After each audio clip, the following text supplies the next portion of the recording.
হয় ঠান্ডায়, চান না করলে না শরীর ফিট থাকে না। এক একজন যে কি করে চান না করে থাকে বুঝতেই পারি না। বাবা আমি তো পারবোই না, চান আমাকে করতেই হবে।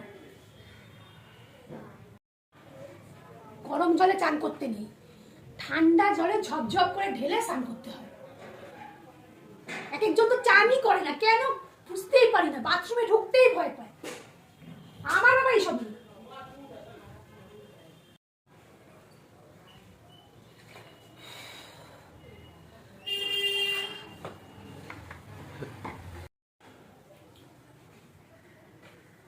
কিরে তুই চান করতে গেলি?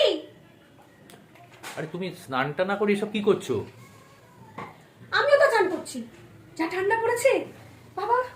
ওর বোতলের ওই এক বোতল জল নিয়েছিলাম সেই 7 দিন আগে, এই এতটা শেষ করতে পেরেছি। বাপরে বাপ, বাবা স্নান ভয়ঙ্কর। স্নান করে জামাও চেঞ্জ করবো না, স্নানও করবো না, ওই বোতলে জল দিয়ে ছিটা মারবো, হয়ে যাবে। ভয়ঙ্কর।